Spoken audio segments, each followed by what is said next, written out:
What's up, Moto buddies? Mike here from Taco Moto Co. Who are we?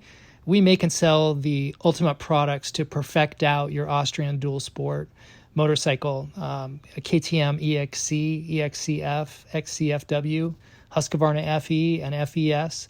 And soon we'll be developing some products and components for the Honda CRF 450L, RL, and X bikes. We build out bikes for our clients and friends, from Sunday Trail specials all the way up to fully equipped global slayers like what RTW Paul is riding on as he travels around the world on an EXC 500. In late 21, we'll be rolling out a full service suspension shop as well as a motor program, full rebuilds, blueprinting, balancing, getting rid of the motor buzz and the big bore KTM thumpers, top end, valve grindings, the works. We want to extend, ultimately, what we're after is to extend your ride day and your endurance and your stamina and be able to keep you on the bike for more riding years. We've got a bunch of 70-year-old riders out there who, with our help, hopefully will be riding well into their 90s. Taco Moto Co. Find us out on all the socials. Go out and get some adventure.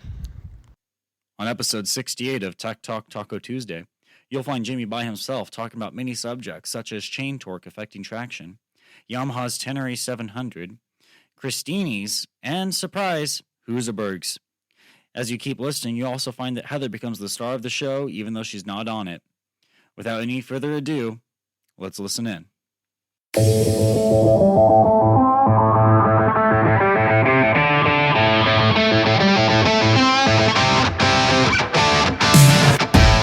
So live from Pahrump, this is Tech Talk Taco Tuesday. This is the show where tonight Jimmy Lewis sits here by himself and babbles endlessly about motorcycle and motorcycle-related questions. Don't ask me anything about wiring, although I did see some questions about wiring in some of the forums, in some of our things. I printed all that stuff out. Can somebody go to the printer and get me all the pages that printed out of the printer? And because I didn't bring those over here. I see George is out there. I was thinking about calling you, George, but you know what? We can't do calls now because the soundboard doesn't work. So we're done. We're gonna have to run this thing wide open from behind the computer screen here. So I think the questions, everybody says they can hear me clearly now. It's a great way to start a show. This show is brought to you by KTM.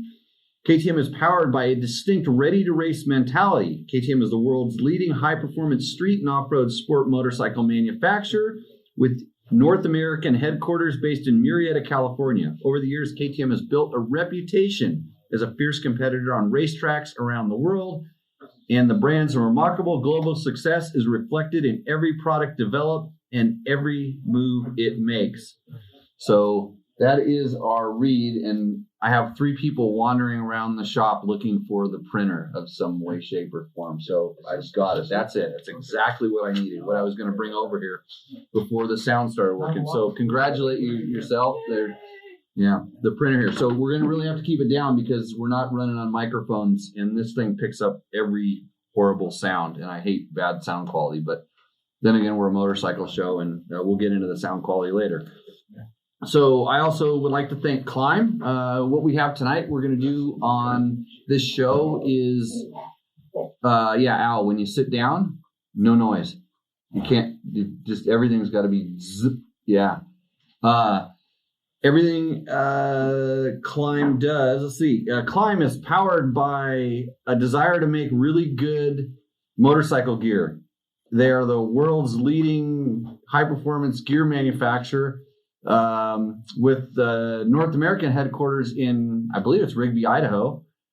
Over the years, Climb has built a reputation as a great gear company on trails around the world. The brand's remarkable global success is reflected in all the gear it makes and every move it makes also. So that was more of it. Yeah. Well, how did we get more? You don't number the pages, so I don't know where. Oh no, this doesn't count. That's all. That's last time. Say it says 67 and this is 68. So thanks, Climb. So we're gonna do Climb Show Us Your Junk. we're pretty sure we have some winners. So you don't want to watch this show. You want to listen to this show. So if you're clicking around on your internets, search the hashtag #ShowClimbYourJunk. And you will come up with some videos and some Instagram posts. And I promise you will learn something about what to stuff in your fanny pack. Because I always get that question. What are you putting in your backpack, your fanny pack, your vest? What do you carry with you? I did a video. Lucas Eddy from Climb also did a video. And they were on Instagram and on YouTube's. So we kind of narrowed it down to a couple of our favorites. But if you think you can convince me otherwise, go ahead and use the Facebook chat room if you're live in there to tell me the ones that you really liked if you're checking that stuff out. So I probably just said open up a different window in your browser, and then that way we don't lose you on the show, because we're all about the numbers here. How many people are watching? So. Anyways, thanks for everybody for joining in. I think we have a lot of Tenere 700 questions, comments on the video. We have some other stuff too. And to follow up on one of the things we talked about last week, one of the guys, his name is Todd, had a Christini, and he asked what he should do to kind of power it up or make it work better. And I kind of wasn't really sure exactly where he's at, but he sent me a really long email kind of about it, and I'll go ahead and read it now. It's Jimmy. I wrote into the podcast regarding the 450 Christini engine rebuild. I also wrote in before about the hanging item on my 19 KTM 300 XCW TPI. I followed up with an improvement after installing the Slavens Racing idle screw to the throttle body. Well, I thought maybe I'd elaborate a little bit more on the Christini. The 16 Christini, so the 2000 Christini, is actually the fuel-injected one. I thought it was carbureted when he sent it in. However, the Christini self-admittedly was not happy with the Ecotron setup and has since swapped over to a Delphi EFI system and components, which is what they run on the 2020 Plus bikes. I know that's what I've been playing with. I haven't been able to tune out some low-speed, wide-open bogging, and there is a hesitation between wide-open throttle and power delivery. The bike just will not loft the front with power to save its life. Especially with that older fuel injection system, that is correct. Therefore, I've adjusted my riding and anticipate needing the front end to get light much sooner than if the power was there on tap. If you have a KTM 300, you know what power on tap is. I'm not looking for a monster in terms of power, but rather improved throttle response. I bought the bike with only 1,000 miles on it, but they were obviously rough, mud bogging, see how stuck I can get in the all-wheel drive kind of miles. This bike was roached. A clutch fiber had broken to 1 million pieces in the Z-Start Pro clutch pack, so I've had metal shavings in the motor since I got it. It ran okay for 30 hours, but with tuning on the Ecotron system on the laptop at home, then jamming through the gears on the street, I think I bent a shift fork, or maybe the slivers of clutch material welded the shift shaft to the fork. So anyways, I pulled the motor and local engine guru awaiting word. I have attempted to split the cases, but it would fumble my way looking at YouTube videos rather than just leave it to experts and get a reliable product back. Yeah, sometimes that's the best thing to do. Sorry to turn this into a novel. While the bike is apart, I have the wiring harness off and have been in contact with the amazing guys at Christini about updating their Delphi EFI system. I guess it replaces everything fuel and electronically related. I've opted to go with the $1,300 kit and hope the investment will get me throttle response. It will get you a lot of throttle response compared to the Ecotron system, but it will still be minimal throttle response compared to what you're used to in with like the KTM 300 or any real modern day fuel injection system. On a side note, why dump all this money into an old technology, a dated bike? Because I think American innovation, a US-based company, and something different in the collection is worth supporting. The bike has its place, and I know that. It's a blast to ride and something I'll keep in the collection. I'll get back to you with an update when it's back together. Work and Working what? Make progress slow. Oh, youngins. That'd be children's, I think. Mm-hmm. Yeah, children make progress slow. Thanks for your time.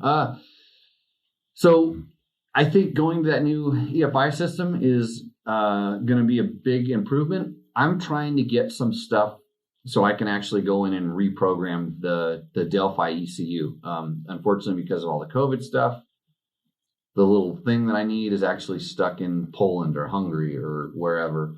And so I don't have access to that. But when I get that, I'm pretty sure I can get that bike running really good. As you know, it's sold as an emissions compliant bike. So what we're trying to do is turn it into a competition bike. And it's not like Delphi has a competition ECU, but we just have to be able to get inside of it and do a little bit of work. So when that happens, hopefully it happens. And then we'll see what goes on from there. Hey, I know of someone selling a really cherry KTM 990 Baja edition, if anybody's interested. It'll cost you almost as much as a Yamaha Tenere, but some people really like those bikes. And I know there's a question comparing those two bikes, so we'll get into that later. One of the comments on our YouTube videos, and so you wonder, how do you comment? How do you get Jimmy to talk about your question? How do you get your question answered? Well, number one, we can do it live in the chat room, especially when I can figure out how this thing works. And tonight it seems like it's working. If you ask a question in the chat room, I will generally come back to it and answer it. And then the second way is leave a comment on one of our YouTube videos. We don't do a ton of them because stuff takes time to test and it's not cheap. So we put some effort into those, and we do go back and we don't write responses to every single one of them, but most of the good ones we talk about, or we make fun of you when you try to make fun of me, because it's a one-way street here. You can't talk back right now. It's good for me. So on our WR450 video, Brian Morilla says, is this bike California green sticker compliant? It seems like it meets all the requirements, but I cannot find a 2019 that is green sticker. Well, Brian, you are right, because the bike was built to be a green sticker compliant vehicle, and there were some changes going on with CARB, the California Air Resources Board. And then even though the bike technically meets all the standards, the Yamaha people looked at it and said, I don't know about that one. It's a little bit too close for our tastes, and decided to make it red sticker. So you're not going to find a 2019 or 2020 or even a 21 Yamaha WR that's going to be sold as a green sticker bike. That's just the way that they decided to do it. So that's the reasoning for that. And like I said, it comes as corked up as it needs to be a green sticker vehicle. And I think it has something to do with the evaporative emission system and the way that Yamaha guys interpreted the regulations. And when it's like a $10,000 per unit fine or something ridiculous when you get caught for not being compliant, I don't think they want to suffer that. Let's see. All right, where's all of the questions on the Tenere? Because I see the CRF 250 Rally. Jim Schneider says, I've never owned a dirt bike, but I'm a Goldwing rider. So not a novice on bikes by any means. Will I get bored with this bike too quickly? So I'm kind of sitting there. It's a two-sided question. You're going from a Goldwing, which has what, 1600 cc motor, to something that has a 250 cc motor. The motor's probably not going to excite you when you get on the throttle and whack the throttle wide open. But that's not what this bike's about. This bike is about going and exploring. So you're talking about a guy who's ridden probably a lot of roads, on-road miles, and you're riding around and you kind of run out of roads, especially on a Goldwing. You have to go a long, once you kind of get your area done, you have to go a long way to get to new roads. And sometimes that's boring. Well, guess how many dirt roads are probably in between where your new roads are and, where you want to go. That bike will not get boring. And we have a lot of people that come to our class, and maybe their ego will not allow them to ride a bike that has a displacement under maybe 600 cc's. And they see all these, in our class, there's a lot of guys on dirt bikes, and they range from 230 cc's up to 500 cc's, okay? 570. 570, yeah. I don't rent the Husaberg out.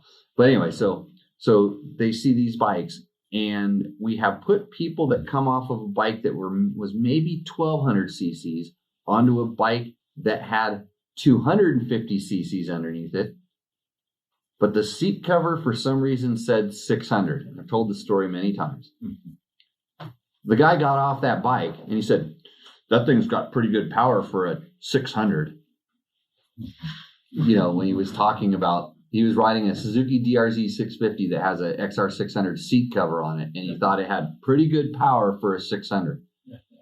And it's funny, they go pretty good for little 250. So I wouldn't be too concerned. I think, if you haven't ridden off road, it's a great way to get into it. Maybe better would be a KLR 650. I always say KLR 650 is a great way to start, and then you don't have to show up on a 250 and feel the wrath of the ego busters that are you only ride a 250, man.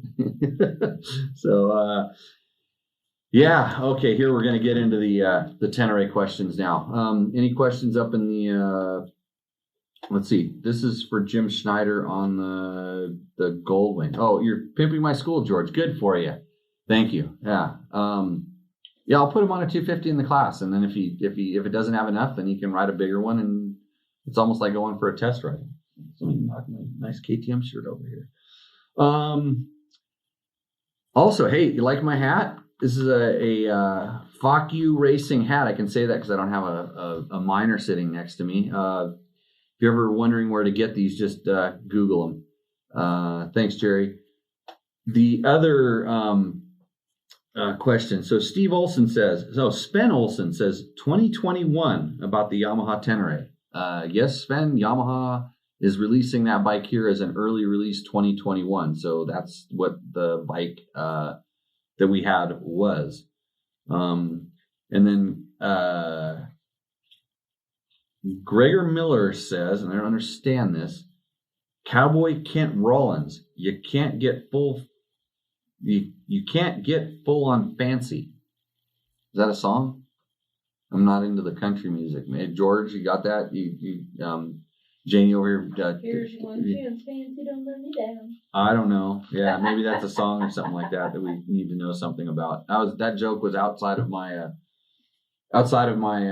threshold for entertainment. Actually, George, you keep working there. George, you keep working, George. You keep working really good there, George. Good, George. I give him a pet.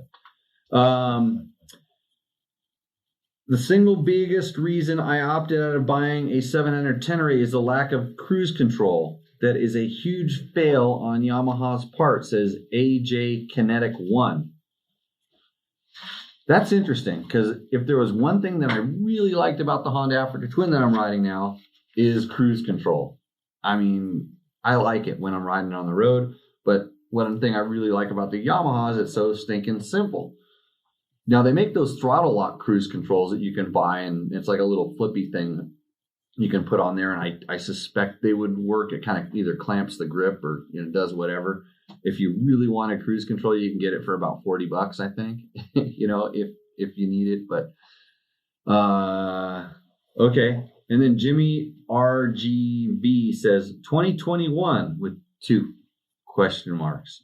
Yeah, it's a 2021. That's what I was told. That's what I'm pretty sure it said on the bike when I looked at the VIN tag. So Dante S550 10R80S says, great review. From what I gathered, pretty much everyone is in agreement about the suspension valving needed to be changed or fine-tuned.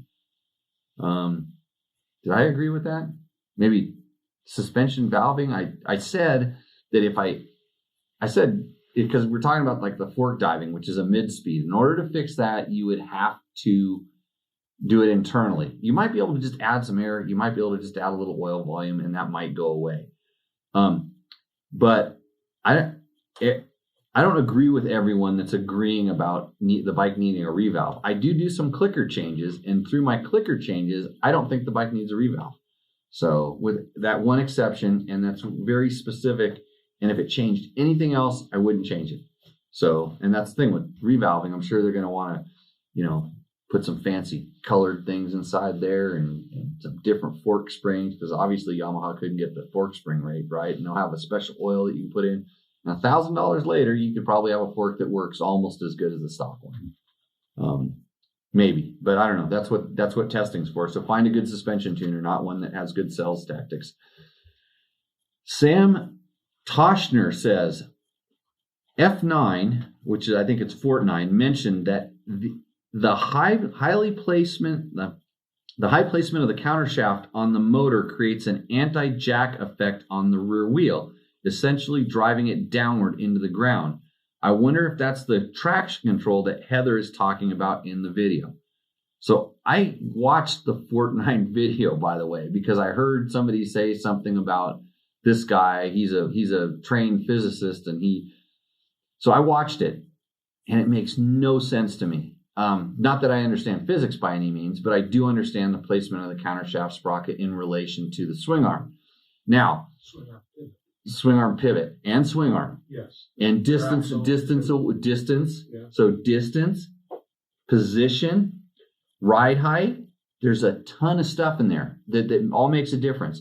And I know a lot about this for one very important reason. I was one of the few people that rode one of Horst Leitner's ATK motorcycles. So go ahead and do some research. ATK, one of his first products was a chain torque eliminator. And so essentially he tried to build a parallelogram to run the chain parallel with the height of the sprocket, so it didn't have as much of an effect on the bump compliance of the motorcycle. So he basically had this thing you bolted onto your swing arm. So as your swing arm moved, it kept the chain in constant tension, so there's no slack in the chain. And it also pivoted it adjusted it so it would pivot it kind of around the swing arm pivot. So it centered on it, but he also moved it around. And I was just a kid. I thought I was going to be an engineer, but I couldn't remember formulas in calculus.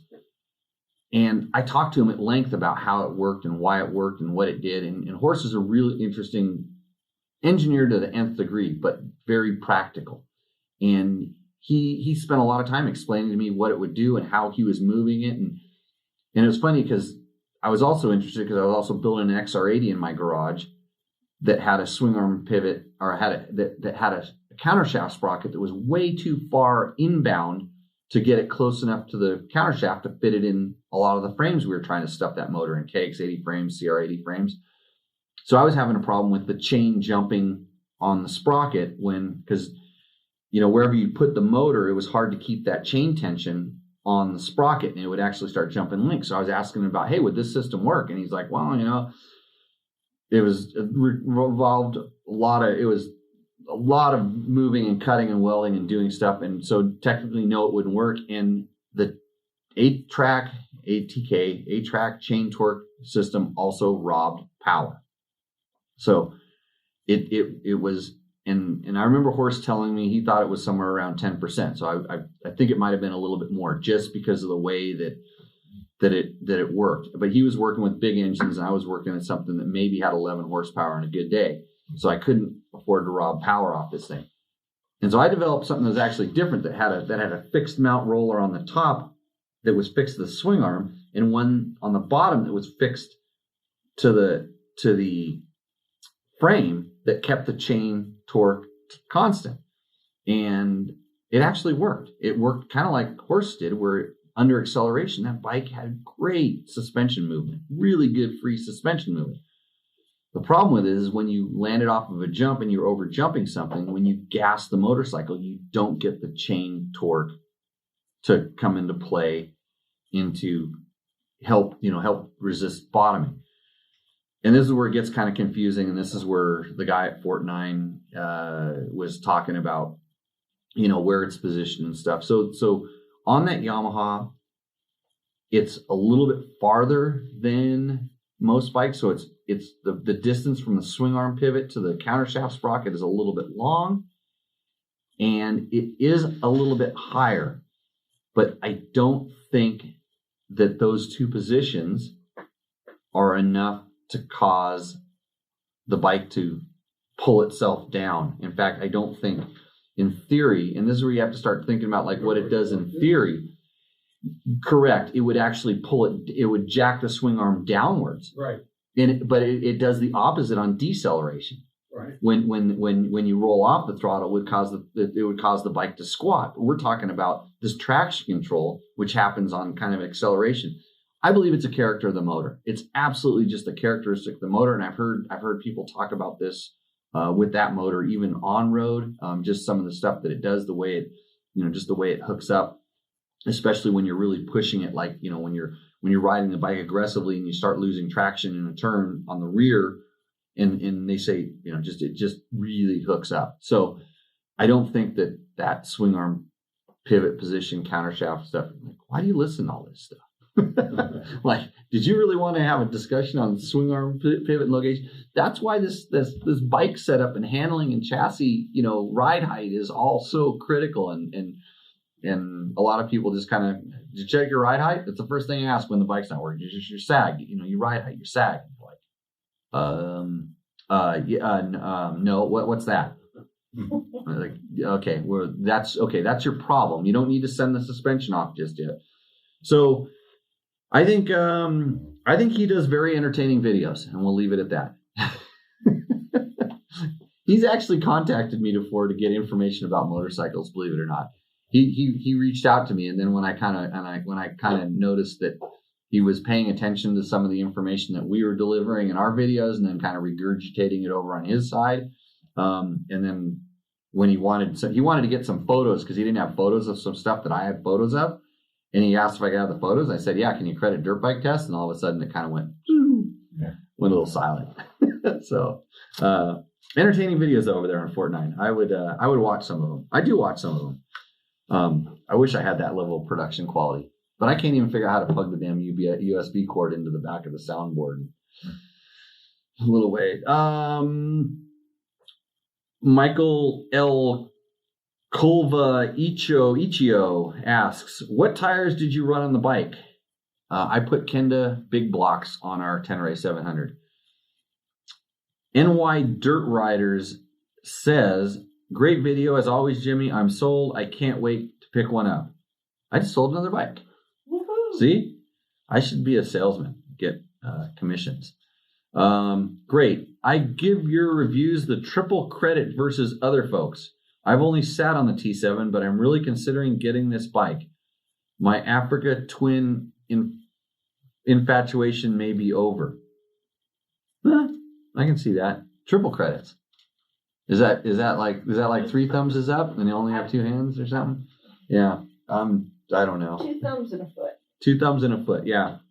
Thanks, Rocket Rolls. Yeah, we try to put good information in there and make them so you can watch them unlike this.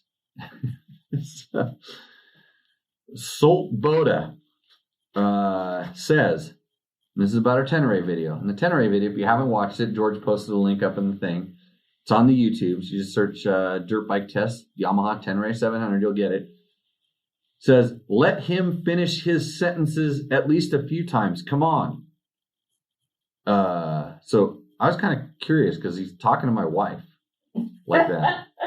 But the funny thing is, I feel like I cut her off. So I actually replied back to him and I said, did you mean to say let her finish her sentences?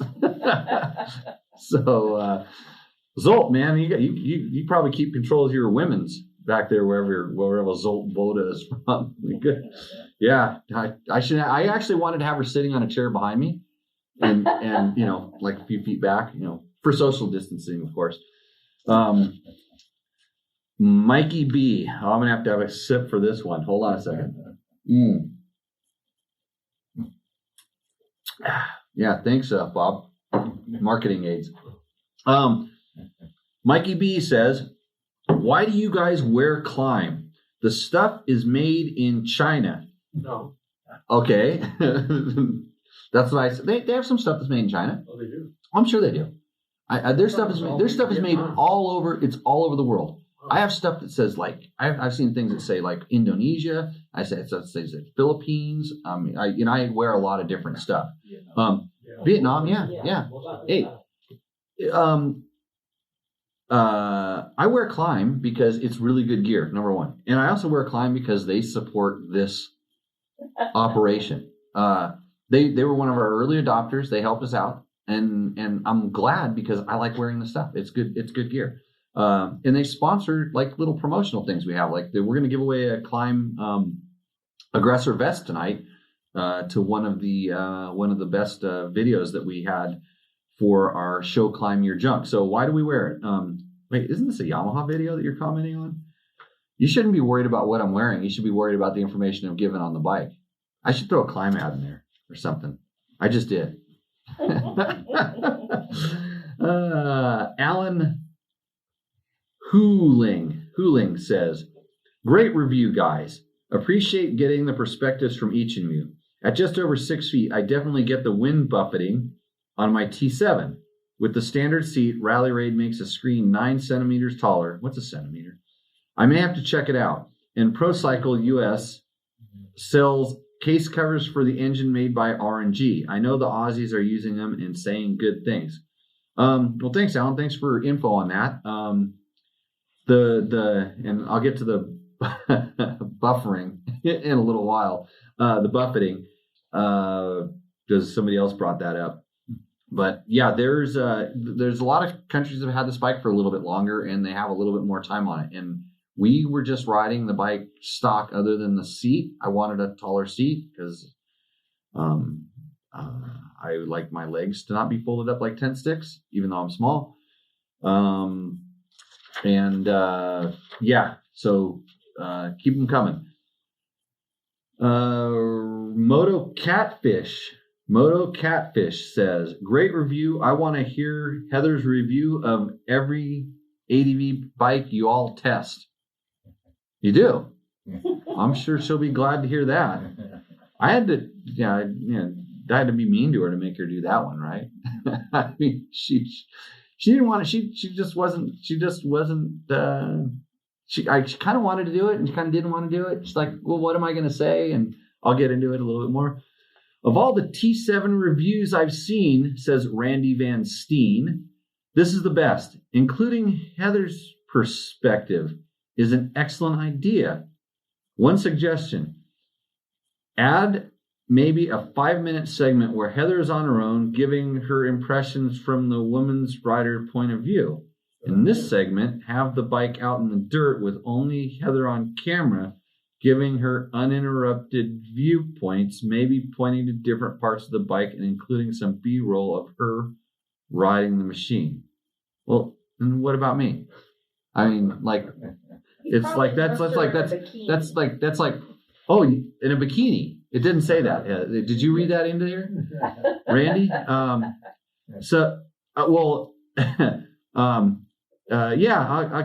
take that into consideration. You want some 5-minute videos of my wife? Just to the point.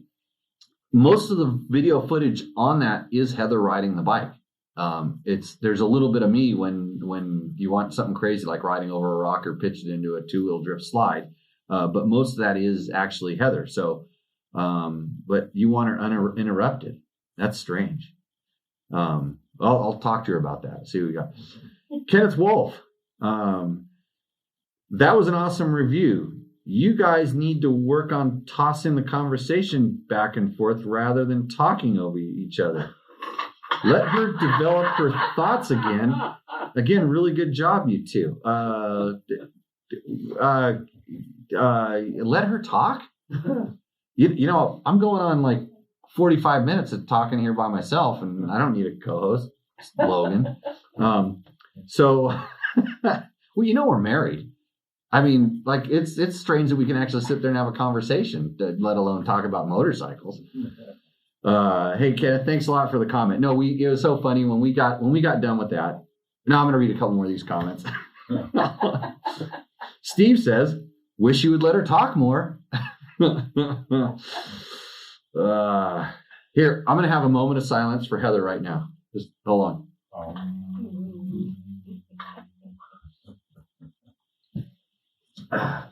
It gets thirsty talking about yourself all the time. Steve Byron says, and this is all information about the Tenere 700, if you were wondering, on this show today, brought to you by KTM. To have Jimmy comment in such detail, one of my Dakar heroes, is exponentially beneficial. Oh, thanks. Now we're on. To get Miss Lewis's input is also extremely valuable. Good job. One of the best evals out there. Keep up the great work. Okay, Steve. I'm giving you a thumbs up because you threw in my resume there. You gave me some props. Juan Ito says, no trae tensor el designio de quería en off-road se u salir mal por Yamaha. I think that's in Spanish of some sort. And it's a Latin language, I can tell that. And I don't know what he said, but poor bad Yamaha. So good thing we can't understand it. But somebody will translate in the... Actually, you know, Google does like on the podcast a lot of times when you watch it on Facebook, it actually does the closed captions. So we'll see how it does with that. Jimmy Patchett says, absolutely agree the suspension is not as bad as some people say. However, it could be made much better without too much cost. Okay, I'm all yours. Low cost suspension mods. This is Jimmy right here. I'm 105 kilograms. So that's to 6.6. No, that's when I convert mileage. Okay, without gear, and by the time I load my 15 kilograms, that's like 3.32 of luggage with the standard bike will already go well into its suspension stroke, front and rear, rider sag before you ask it to soak up any bumps. You are correct, especially if you have the stock preload on the rear shock. In fact, most of the time when I was riding our Tenere, I had the preload cranked up. And this is something I do on almost all adventure bikes. I don't actually measure my ride height very often on adventure bikes because they're so heavy. I want to get as much shock stroke as I can, so I run the preload rather high. Anyways, a slightly heavier spring, 95 newtons per millimeter. That's another one of those British types of, not even British, it's metric. European standard. Yeah, European standard. And a set of preload fork caps from Rally Raid improve the off-road and on-road performance a lot. Great review, guys. I like my T7 a lot. I like it too. I think, and there was some questions, some comments back and forth on this comment.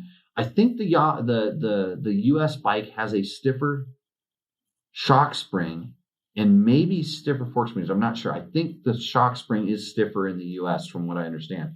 That's because we make them bigger here. And so good. I think, if I were any heavier, I would definitely start thinking about riding it loaded. We rode it with probably 40 pounds. So that's 2 kilograms more than you had on your bike in our luggage when we rode it. And it did okay. But then Heather's probably a few kilograms less than me. So Renee Izaguri asks, were you going to review the 2020 Africa Adventure Sports ES? Yeah, I was. I am. I'm working on it. Not in the Yamaha review, though. So, let's see. Verticus Maximus says, good video. Just one OCD thing for me. Buffering is what videos do. Buffeting is what wind does. Bob, do you agree? Because Yes. did we say buffering in the video? I haven't watched it. You haven't watched it. Oh, boy. All that work and nobody watches it. And actually, a lot of people watched it. And they like Heather. It's good. Yeah. Well,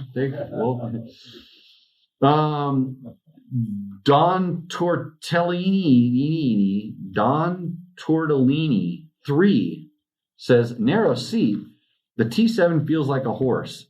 I really don't share your opinion at all concerning this point. Compared to the Africa Twin 1000, less suspension travel and less ground clearance, but higher and wider seat. It feels way higher in a negative way for me, and he's 175 centimeters tall. The Africa Twin is so narrow, almost like a dirt bike. Except the huge power difference, it did not feel much bigger on-road than my WR250R. And he's not kidding. So he has a Yamaha, so he's not a Yamaha hater, but he seems to have an Africa Twin that he really likes. And he has a point, actually. and I know this just because I'm riding a Honda now. The Honda gets really narrow right by the foot pegs, right in at the front part of the seat, almost too narrow. And the Yamaha doesn't get too narrow, but it is narrower than, let's say, a KTM. So there's just differences, and it kind of depends on where you sit and where you stand and how you stand and all different kinds of things like that on how you feel a bike is. I actually feel like the Yamaha feels much like a dirt bike, just in where you can grab it, how you can hang on to it, where you contact the bike. Where the Honda, to me, it feels really narrow, like he's saying, but the minute you start moving around, it gets kind of wide, kind of quick. Kind of more so kind of in my butt cheeks, when I slide backwards on the seat gets big, which is kind of good for when you're sitting down, that's a good thing. But I tend to agree with you. So even though you don't agree with me, I think Yamaha is narrow. Daniel Mosher says, I really like the input from your wife. You guys are pretty awesome. Heather's winning this video. Joe Craig. Wow, great review. I had an FZ07, so I know how good that engine is. I get tired of adventure bike reviews by motocross riders. Ride your motocross bike across the country or counties or country on and off pavement. Then let's talk. Thanks. So Joe Craig doesn't like motocrossers. So I ride everything. I'm going to be a motocrosser on Thursday. I'm going to the track. Going to ride a brand new KX 450. Where? Glen Helen. So, God, yeah. This heat? Oh yeah, it's not that hot. It's way cooler it is down there than it is here. At least there's smog in the air down there. Jimmy Lundberg says, this brings to mind the brilliant quote, Jack of all trades, master of none, though sometimes better than a master of one. I think he's talking about the Yamaha Tenere, which is sounds pretty good. I agree. The Flying Pumpkin 185 says, great job. As far as maintenance is concerned, how difficult is it to access the air filter, gear oil change, etc.? How is the airbox design? I've had my fill of the Orange brand's airbox designs. I can't answer that question because we were not given the bike long enough to need to go into the air filter. I think, did I do it? Did I open it up and look at it? I don't remember. It's been a while. And I'm not supposed to compare it. Like, I'm not yet supposed to compare it to other bikes because all the other whiny journalists that are still waiting to get time on that bike are trying to prevent that. But I think maintenance-wise, it's going to be, I don't know. It's not going to be as easy as a KTM 390. I'll tell you that right now. Pop the seat and 6 little bolts and the cover comes right off. I know that because we just put a power-up kit on our KTM 390, and it included a new airbox cover that has like vents in it. And an ECU, and it's supposed to go fast. And it actually did go fast, but it had a problem with starting. So working on that. So like most keyboard warriors, I didn't just go to the keyboard and like start talking about this is crap. It's like I went back to the manufacturer and said, hey, what did I do wrong? Like, why is this an issue? And so they did some checking, and there may be an issue. So we're looking into it. That's why we call it dirt bike test, not dirt bike thrash. Dirt bike bolt on and thrash. Somebody says this is a family show, no butt cheeks. What are they talking about? When you were talking about the wider seat. Oh, the wider seat. There's no kids in the studio today. We can talk butt jokes. I don't care. Actually, I'm trying to get some intern kids from the local school to come in and help edit this stuff. So we're gonna have to keep that. We're gonna have to keep that on the on the down low. It's an all age show. Your parents talk like this every once in a while. Your parents have a tequila every once in a while. Kids deal with it. I'm not your parents. So Flying Pumpkin, when I get that bike for longer term, I will explain and tell you all of that kind of stuff. I know the maintenance intervals are pretty long in that bike. And, if you don't ride in the dust, which I don't ride in the dust, then you don't have to ever clean the air filter. So, There's no dust out here. yeah, there's no dust out here. Well, you can make your own dust. Taylor C4 says, great, honest reviews, as always. Having Heather's input is a fresh, unbiased perspective that is lacking in typical journo speak. I actually love your genius. Is that my genius or her genius? I hope it's mine. Fluff-free candor, and that you are not pimping a test rider's comments as your own. This is how Moto's reviews should be. This bike is looking like it will be a huge hit for Yamaha, and I think they will sell a pile of them. As much as the Honda guys want a new XR650R, the T700 should be everyone's target bike. A $10,000 dirt bike feel, layout, enough power, enough suspension, dialed handling. I'll be keeping my eyes out for one of these used on the market when I'm ready to add an ADV bike to the stable in a year or two. If 10,000, it's go get a new one. Just finance it, right? I never say that. For Ceylon says, great review. Sound is much better than on some other videos. Or some other videos that I made, of course. We're not sound experts here. We're just trying to convey a little bit of information. But thanks for the ups. I hope the sound quality tonight is half as good as it usually is. So Craig Albert says, super easy air filter on the Yamaha Tenere. That's coming in from the chat room form right now. So Mup Dog says, congrats for a spot on real life review of this bike. I have had mine for a year now and agree with all you said there. That's good. I'm glad that somebody that's had the bike for a while, so in other words, somebody in another country that got it way earlier, agrees with what we said after we had the bike for a week, because sometimes you learn things over time. Far too many wannabe Dakar pilots out there criticizing this bike, especially the suspension, even without ever having sat on it. Preferably good for the vast majority of riders. Adjust it. I also changed the pegs for bigger pivot pegs. I like the bigger part. The pivot pegs, I'm going to have to say those aren't for me. But massive improvement. Brake lever is a bit short for clunky boots. That clutch lever cover, I just removed it. It was annoying. And although practical to have the toggle switch for the display, it is on the wrong side. Every time you use it on the move, it affects your throttle position. See, they should have put the cruise control on it. Then you could toggle away. Better to use the dash button with your left. Being far from perfect, but for what it is, every time I come back from a ride on or off road, I get off the T700, step back, and smile at it. If it weren't so embarrassing, I would give it a big hug.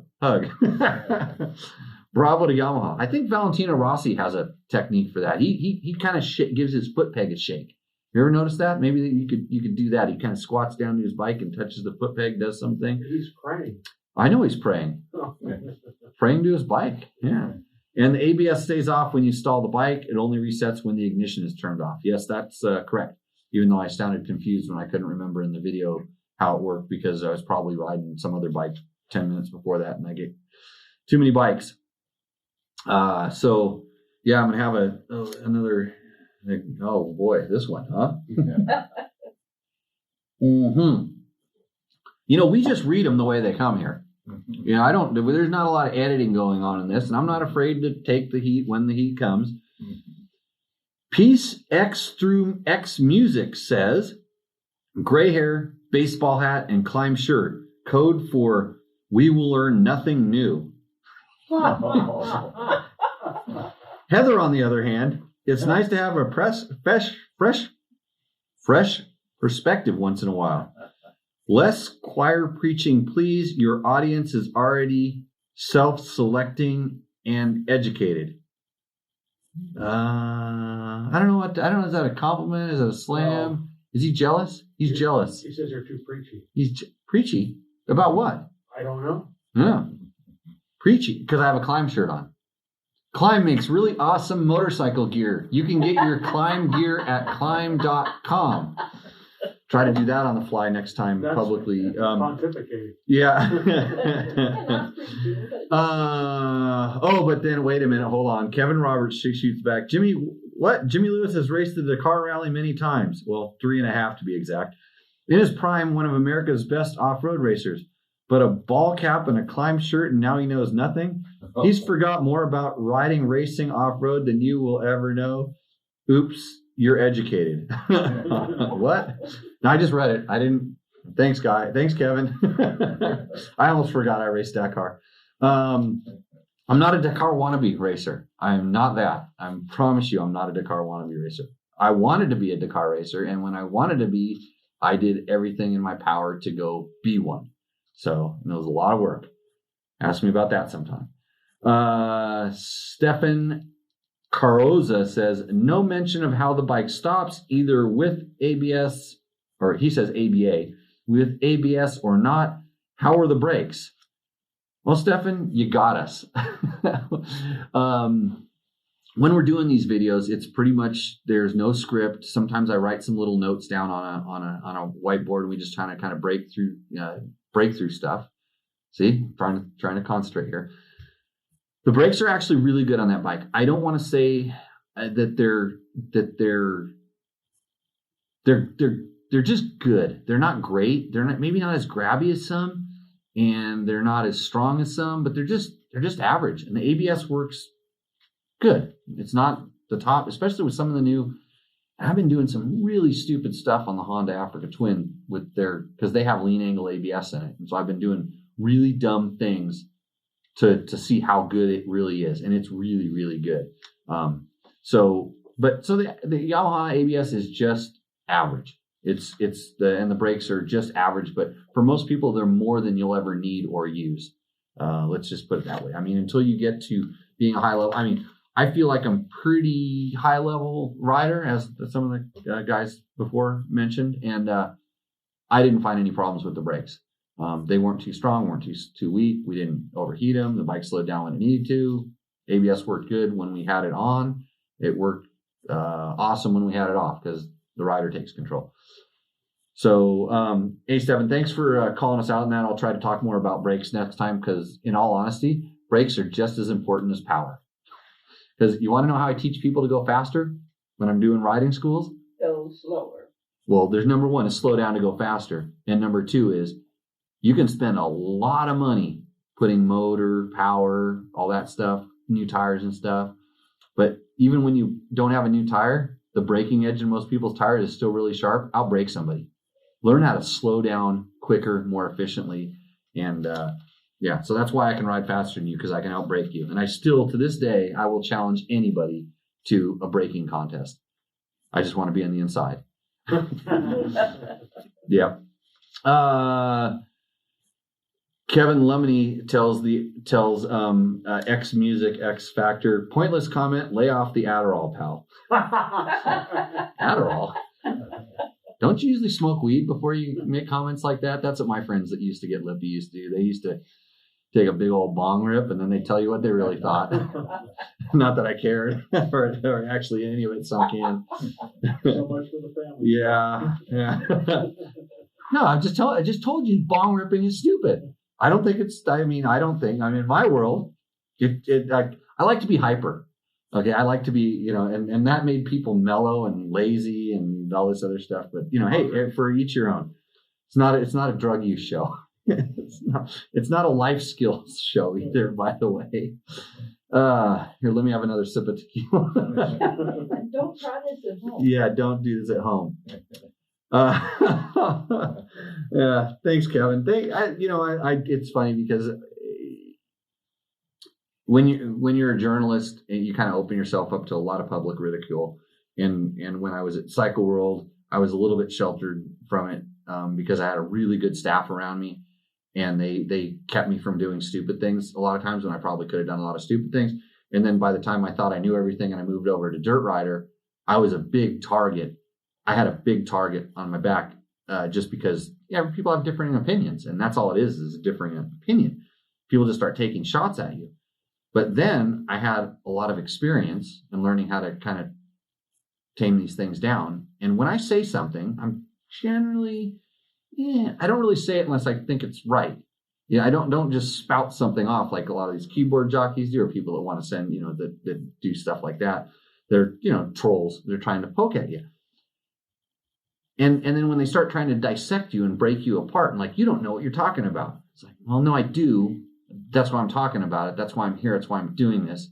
Yeah, I raced for a long time on a lot of different bikes, a lot of different types of racing. And that in itself is one thing. But then I also know how to work on these bikes. I spend a lot of time working on the mechanical aspect of them, figure out how to make them better, how to repair them, how to do it on the cheap, how to get all the free shit in the world and have it thrown at you and bolted on. I've done it all. And so I have some experience there. And even when we, go farther than that, I can explain how things work. And I talk to people that when I have a question, I don't understand it, I find an expert in that field, someone who's educated, who has experience, who is trusted. And when I don't know, I go to that person. Luckily, because of what I do, I have access to a lot of these people, whether they're working for a manufacturer or a company, or just some guy in his garage that's really, really sharp, or somebody outside of the industry. Bob, you were in the aviation world, maybe. Me? Yeah, something like that. Is that Composite. what Was that what it was? Oh, you were a pimp. That's right. I forgot. So anyways, I used to ask you questions because you could go find some really sharp engineer that didn't know a thing about motorcycles, but he could analyze whatever it was that we were talking about, and then he'd give me some goobly like that, and I'd take my commonsensical thing and look at it, and then I was like, okay, that makes sense, or that doesn't make sense, and I need to rethink my position because what I was thinking was completely wrong. Like I would, if that swing arm pivot had come up that we were talking about earlier, you knew somebody you could go ask, and they would give you a very definite answer based on the physics, and probably start throwing some numbers at you and draw some charts and diagrams. And I think that guy in that video does that. He tries to draw diagrams, but the diagrams don't make sense. I mean, not in my world, not from what I know. But anyhow, where do we start with this? Where do we get going? But anyway, yeah, go ahead and be a troll. I don't care. But I luckily have a lot of background in this, and that's why I'm kind of doing a little bit as a public service, and a little bit because I enjoy talking about this stuff. Because when I do get something wrong, and I do a lot, and I don't understand something, or I just say something that's wrong, people will tell me, and by the mistake, I learned something. So here's the life lesson: when you make a mistake, as long as you're not doing too much stupid stuff, but when you make a mistake, don't get pissed off and bummed out and distracted by it. Learn from it. It's like that's what it's a lesson, and if you learn from it, you don't make that mistake again. That was a valuable lesson that you learned, and it'll make you better the next time. Okay. I gotta go. So this should be Tool Todd says they should do a second part. They're talking about our Tenere 700 video again, talking about me and Heather. They should do a second part and let her do more talking and speak on her comparison with having ridden other ADV bikes. Okay, we couldn't do that. Like I said, we can't compare it to other ADV bikes. Not supposed to. I've had to go to the Husky camp because the T7 didn't come out when I was ready to buy. Husky doesn't make anything that's even comparable to that, but maybe the 701. I guess they're 700s. You only got one cylinder.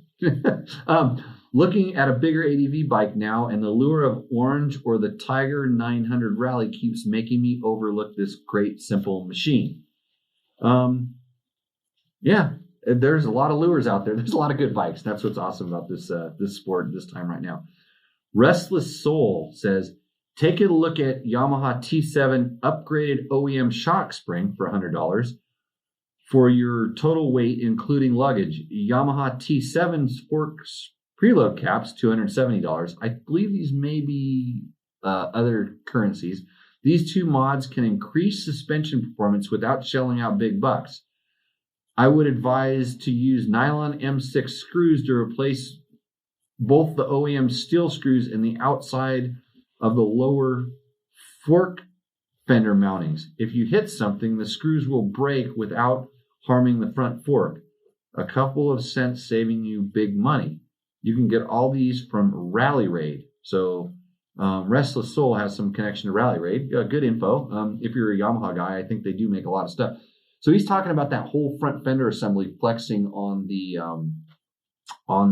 forks and the bolt snapping off. I guess that must be some sort of a known issue that they know about, or I wouldn't want that front fender to break off easily because it could get locked up. I don't like having my front wheel lock up unexpectedly. So choose your poison. So that's it for our Tenere video. So I think the take back from that is I'm going to retire, and Heather is doing all of the videos from now on. She'll be next week on Tech Talk Taco Tuesday. We'll have Heather Lewis here answering all your questions. She'll have a 5-minute segment where I won't say anything.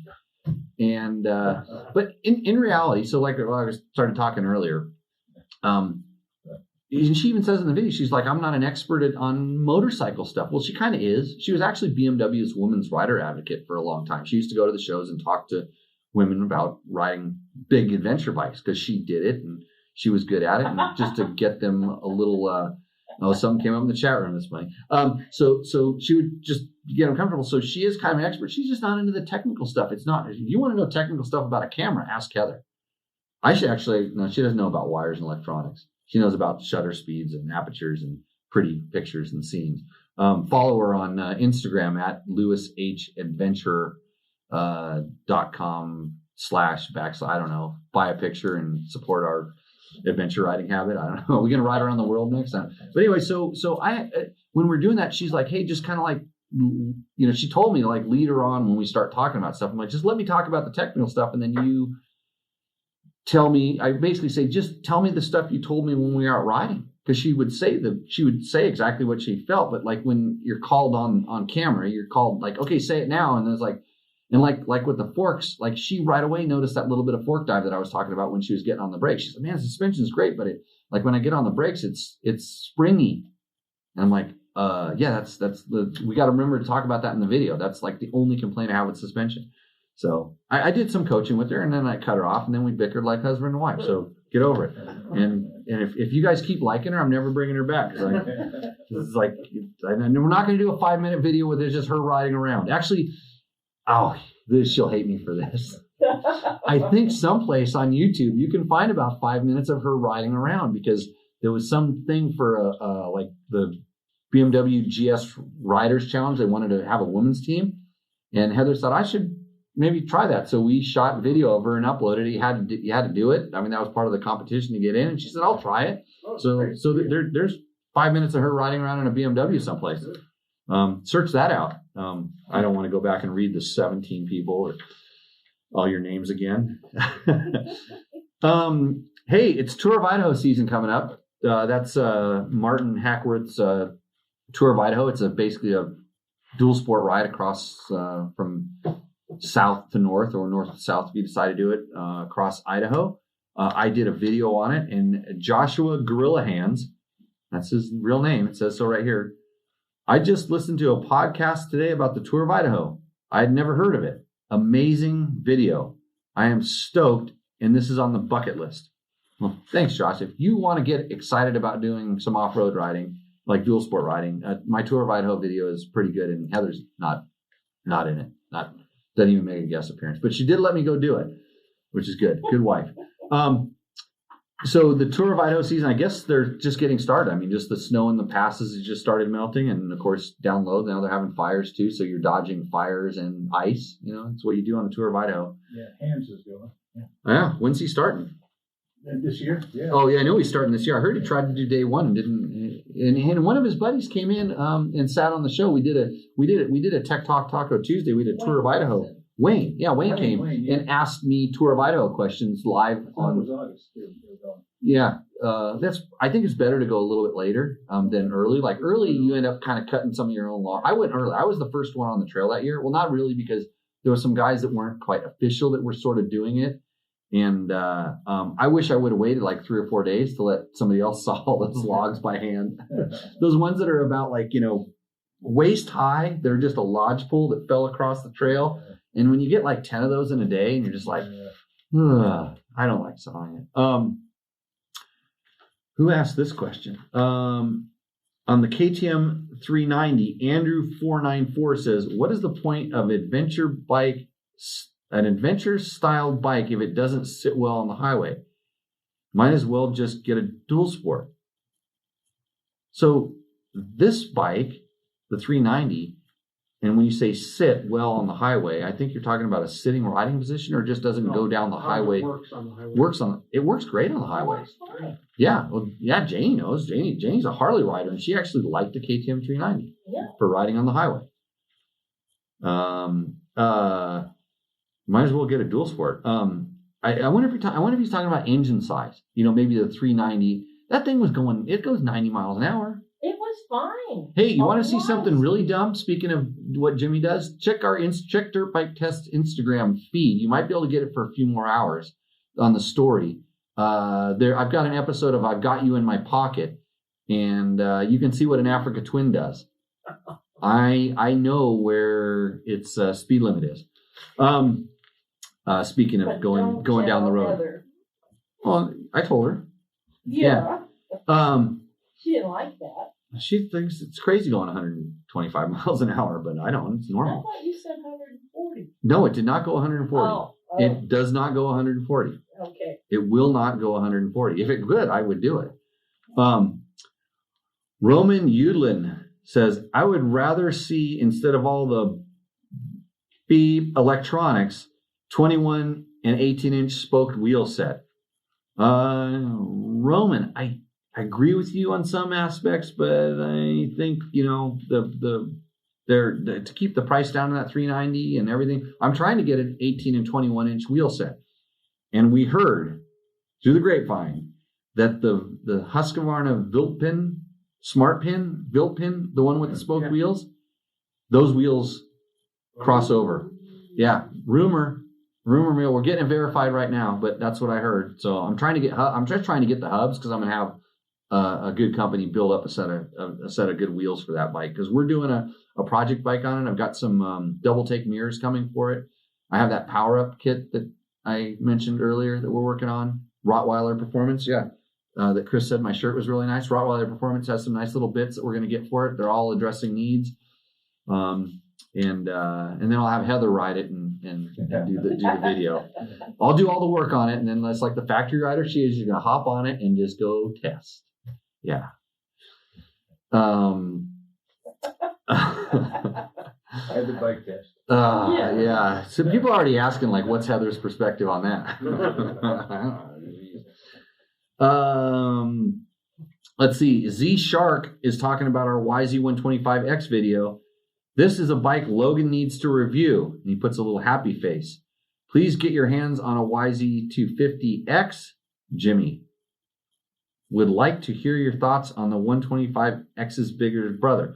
Well, the good thing is I can tell you about that on dirtbiketest.com. That's the website that we run, that kind of the anchor point for all this stuff. We do have a test on that bike that's up there, and you can see exactly what I think about that bike, because it exactly hasn't changed since its introduction.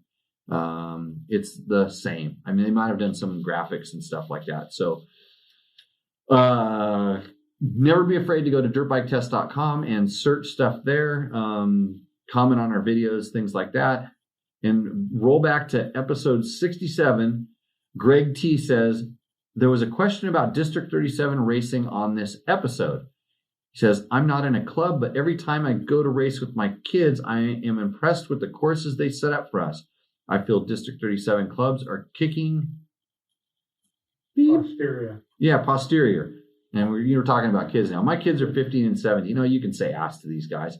They're probably lazy asses. And I trail ride the races. Did I say something nice about kids there? It'd slip out. Did I say that out loud? Okay.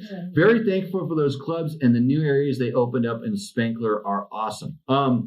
Hey, Greg, awesome that you're taking your kids out and getting them riding. That's number one. That's bitching. I have not been to a District 37 race. I usually go to one or two a year because was out at King of the Motors or King of the Hammers, and they happen to have one at the same time.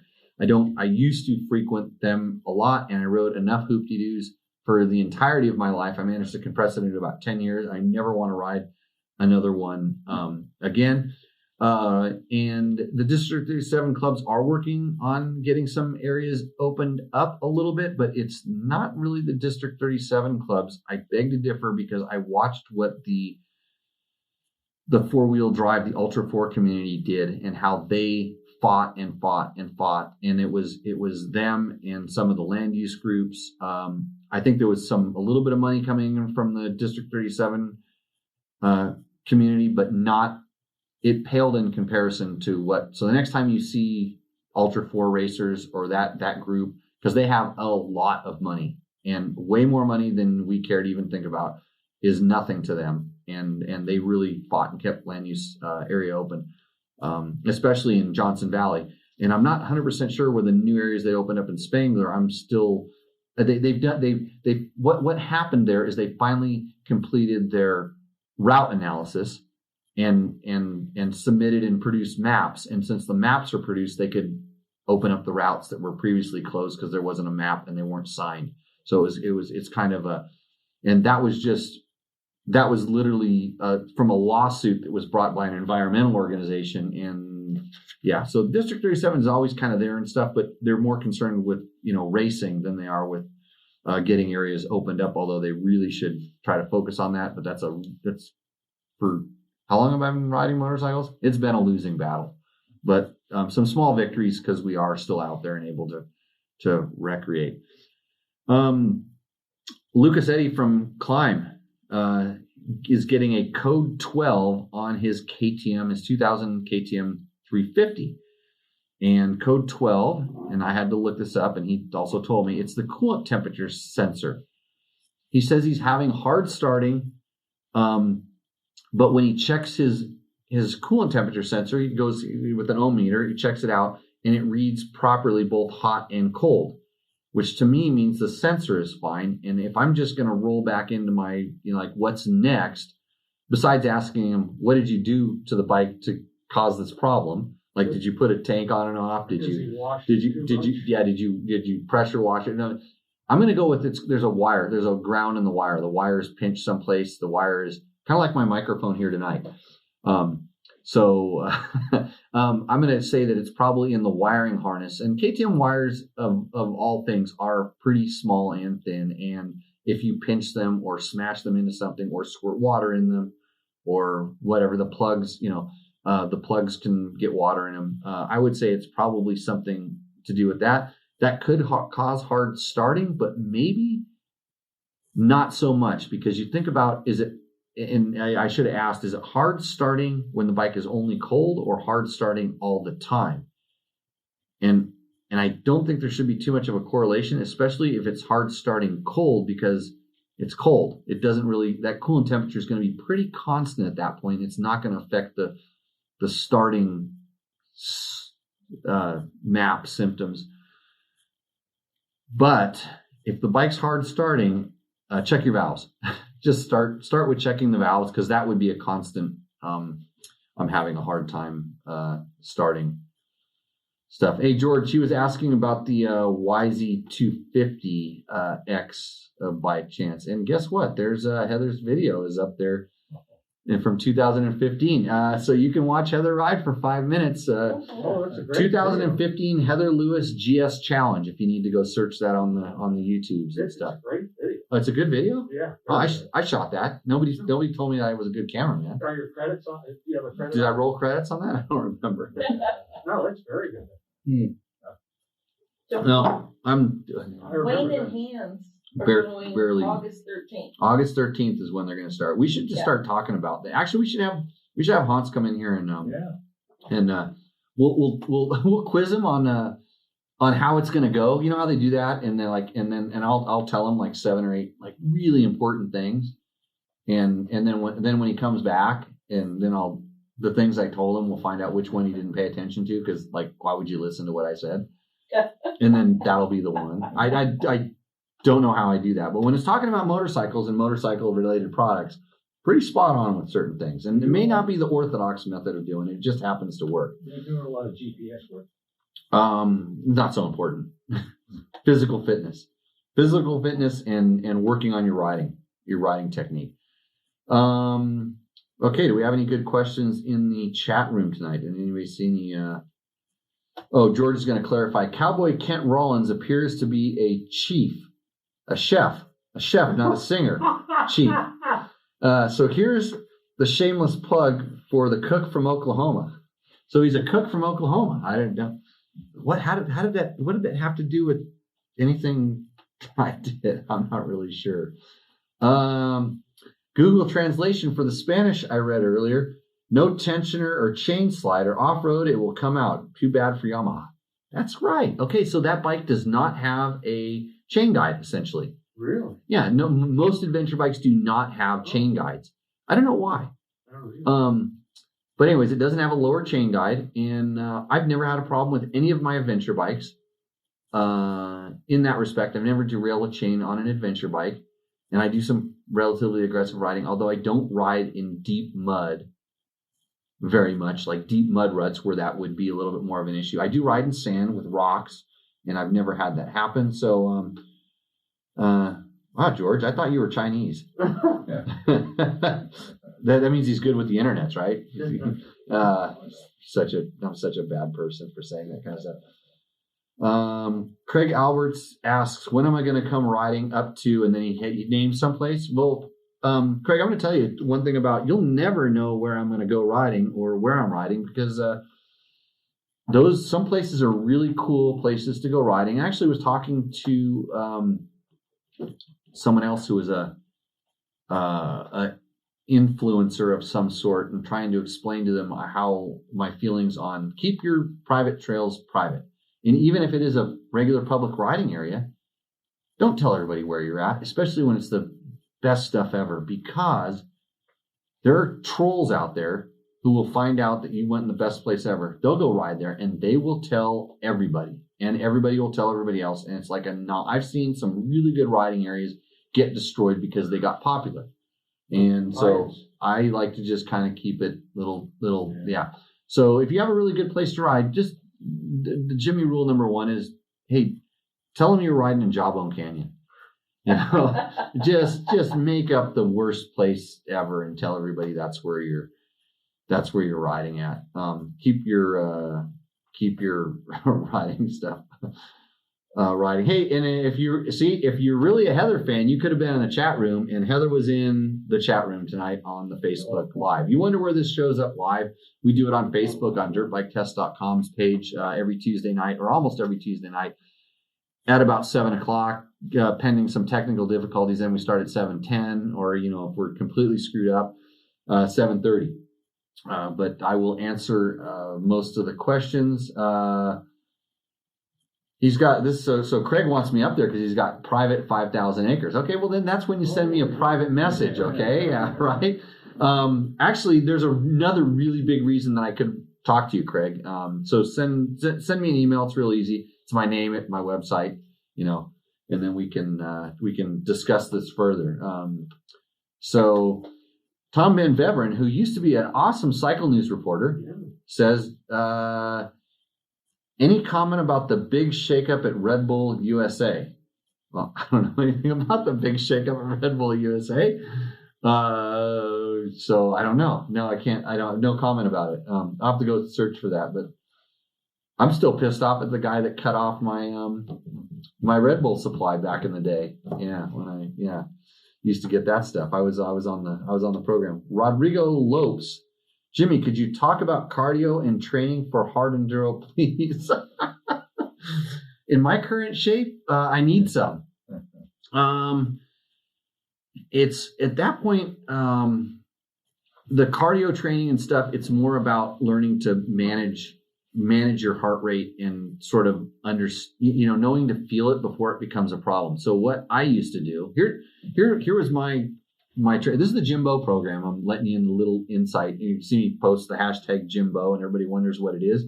It's a very extensive training program that only a select few have been able to participate in, including myself. I science it on myself. So I used to just ride for ridiculously long periods of time and only eat crap. Okay, like those wafer cookies, little Debbie snacks. Yeah, because it's the way I look at food. It's really simple. It's like gasoline. You go to pump, and there's 3 levels. You get 87, 89, 92. You can buy some really exotic, expensive race gas you can't get anyplace. And you can go to that guy that's going to pour it out of a drum someplace. You don't even know what you're getting. That's the level of food, but there's always 87, 89, and 91. And you can run any of them. You're just going to detonate a little bit more on one of them, and you can run the mid-grade and be pretty happy. You can run the other stuff. But a lot of times I didn't have access to what I was going to be able to get in foreign countries or doing other stuff. And so I would go riding these long days and push myself and try different eating methods. Sometimes just eat junk, sometimes eat good stuff when I had access to it, just see how my body performed. It was more about learning what I required and what I needed. And then as I got more into the endurance stuff, what was that? You can silence that thing? Yeah. So when I started getting more into endurance stuff, I started learning about going anaerobic and how that affects you, and over longer, how long I could go anaerobic for, how long it took me to recover when I did it, different things like that. So I found that if you really want to isolate your training into very specific things. And so, okay, motorcycle riding is one thing. Riding your bike for a long time and learning what your calorie requirements are and what your body digests, that was a whole nother thing. And then there was where's my heart rate and what's it doing to my body? How am I going to degrade over time? That was something else. And especially that stuff was easier done off the motorcycle. I could do it on a road bike, or I could do it by running. And I chose running because road bikes just horrified me unless I had a bike path to ride on, because I didn't want to get run over. So I would do a lot of running and learn what it took to eat while I was exercising at levels, what I could eat. And then you do interval training. So you do sprints and then run yourself down, because that's what's going to happen in a harder day. You're riding and then you get to something gnarly and you start pushing. That's when you're sprinting and you're using a lot of energy. And you just can't keep sprinting. You can't keep going at that level. You got to learn to turn it down. And if you go a little bit too far, you really kill your endurance. So for that kind of training, I really kind of broke it down. And too bad I learned about this about 2 years after I was a good enough rider to actually do good at hard enduros. So, yeah. So where do beer miles? Where do beer miles fit into it? So that's a bad question, Janie. This show's for kids. Oh. Yeah. Oh. I actually challenged a kid to a beer mile, I know, but I made it. Well, he drank a soda pop. He actually didn't even finish his soda pop. No, I beat him because he never finished he puked and didn't finish his soda pop or something like that. Up at the cabin. Okay. Let's see. Oh. Yeah. Let's see. We have any other questions out here? I think we've kind of run through most of the thing. Hey, Rodrigo, thanks for the question. Thanks for joining. Hey, thanks everybody for joining in. I know sometimes it gets long and boring and arduous, but I hope you learn one thing, something, whether it's about swing arm pivot locations and chain slack or whatever we talked about tonight. I have a hard time remembering when I go to sit down at the computer over there and edit this stuff back up. But that should do it. What else do we have coming up here at Dirt Bike Test? I think there's some new Suzuki stuff up on our website. Not new Suzuki bikes, because they don't really make new bikes anymore, but we did some tests on some of their older bikes and some improvements.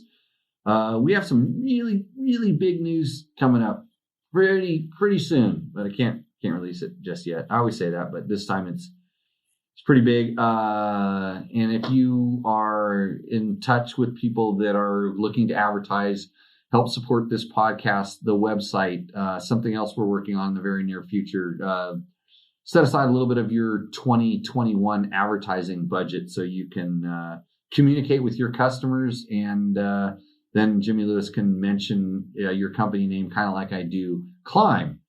They make really nice gear.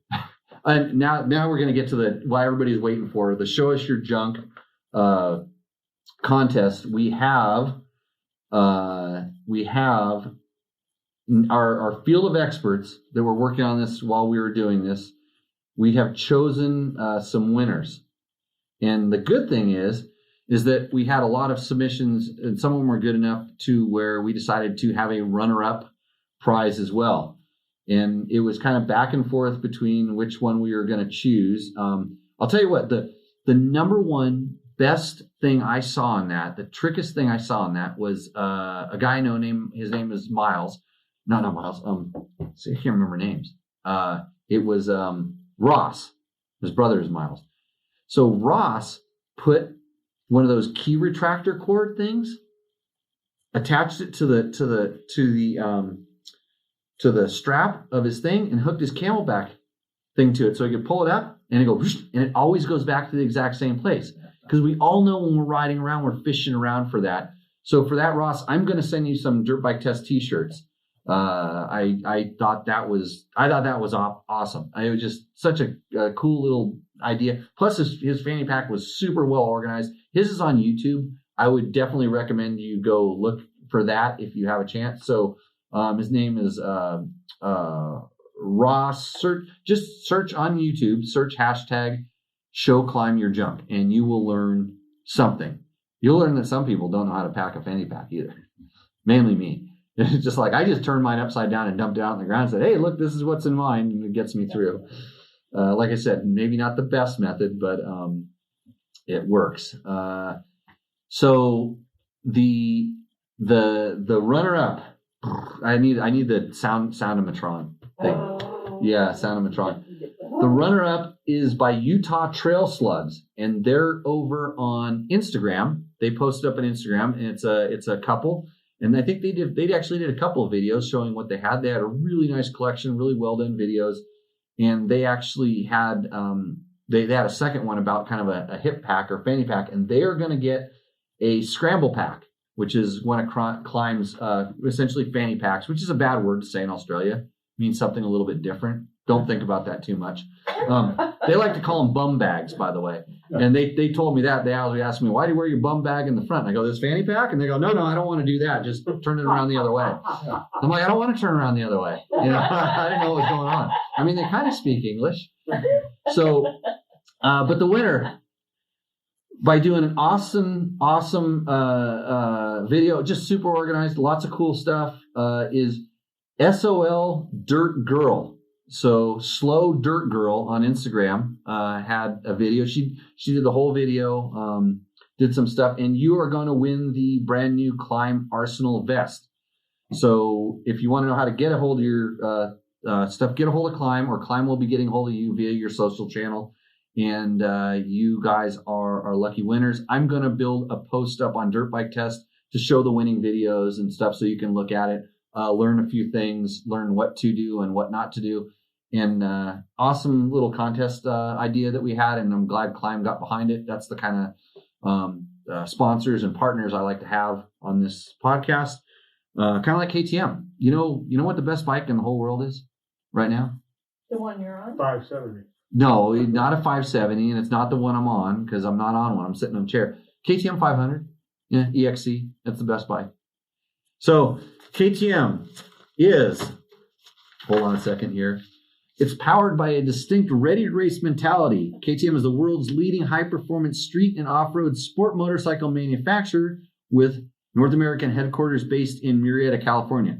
Over the years, KTM has built a reputation as a fierce competitor on racetracks around the world, and the brand's remarkable global success is reflected in every product it makes and every move it develops. I screwed that up. Logan, see?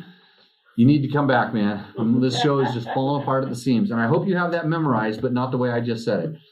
And if you can tell me what I said wrong, I'm going to quiz you on this next time. Homework, remember? You're supposed to be doing homework. We will we'll get down to this. So with that, I think we're going to call this show a wrap. Also, thanks to Recluse. They're coming on board real soon here. Recluse makes really good automatic clutches and clutch components of all types. I have most of the sprocket guys. DDC, yeah. I need to get some new sprockets, so I'm gonna have to trade them out for some reeds on there. Go check out some of our favorite collaborators. Check out We Went Fast. They have a story up there about the time Doug Henry launched off the jumps. One of the craziest things I've ever seen. They have the shirt I was wearing on last week's show is up for sale again. It's a second run of that USGP looking We Went Fast shirt. So check them out. And as always, all the other people that helped me out, Moto, George, thanks for helping us out. Chris Blaze has been really helpful to me in some projects I've had in the near future, although now he's a 4-wheel guy, so I'll never talk to him again. And of course, our hat sponsor for the night, Jared Bernardo over at the Prez at Fuck You Racing. So they all have websites. I'd read them off, but then I'd sound like a commercial. We don't want to do that. So with that, I will hope to see you out on the trail, although I won't tell you where it's at. Cheers. Yeah.